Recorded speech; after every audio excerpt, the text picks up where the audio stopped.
ஒரு ஊரில் 3 friends close friends இருந்தாங்களாம். இந்த 3 ஃப்ரெண்ட்ஸில் ஒரு ஃப்ரெண்ட் நல்லா படிக்கிற பையன், இன்னொருத்தன் சுமாராக படிக்கிற பையன், இன்னொருத்தன் சுத்தமாக படிக்காத பையன், 3 பேர் இருந்தாங்களாம். இதில் சுத்தமாக படிக்காத பையன் நல்லா ஐடி கம்பெனியில் 1,00,000 ரூபாய்க்கு மேலே சம்பளம் வாங்கினானா. இன்னொருத்தன் நல்லா ஒரு கம்பெனியில் 60,000 கிட்ட சேலரி வாங்குற மாதிரி இருந்தானா. ஆனால் கடைசியாக நல்லா படிக்கிற பையன் வேலையே இல்லாமல் இருந்தானா.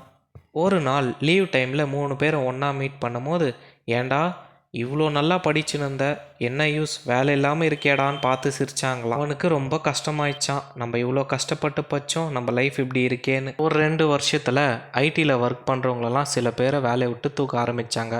அதில் இந்த பையனையும் தூக்கிட்டாங்க. கம்பெனியில் ஒர்க் பண்ணியிருந்தவன் ப்ரொடக்ஷன் இல்லாததுனால அந்த கம்பெனியே இழுத்து மூடிட்டாங்க. இவனும் வேலை இல்லாமல் ஆயிட்டான். திருவிழா வந்துச்சு, 2 பேரும் வந்தாங்க. இந்த மாதிரி ஆயிடுச்சு அப்படின்னு மாற்றி மாற்றி பேசியிருந்தாங்க. இப்போ திருவிழா ஆரம்பிக்கும் போது ஒரு சீஃப் கெஸ்ட் வரணும், அதுக்காக எல்லாரும் வெயிட் பண்ணிட்டு இருந்தாங்க. சரி, 2 ஃப்ரெண்ட்ஸும் யார் தான் அந்த சீஃப் கெஸ்ட்டுன்னு பார்த்துன்னு இருந்தாங்க. எல்லாம் வெல்கம் ஸ்பீச் எல்லாம் கொடுத்துன்னு இருந்தாங்க. அப்புறம் பார்த்தா வேலை இல்லாமல் ஒருத்தன் தான் பார்த்தீங்களா, உன்னோட ஃப்ரெண்ட், அவன் தான். இதை பார்த்தா அவங்க ஃப்ரெண்ட்ஸ் ரொம்ப வருத்தப்பட்டாங்க. நம்ம போய் நம்ம ஃப்ரெண்டை இப்படி பேசிட்டோன்ட்டு.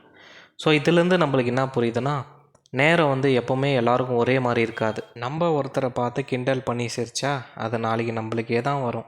எப்போவுமே ஒருத்தனுக்கு ரொம்ப எந்த விஷயம் லேட்டாக கிடைக்குதோ அது கண்டிப்பாக அது பெஸ்ட்டாக தான் இருக்கும்.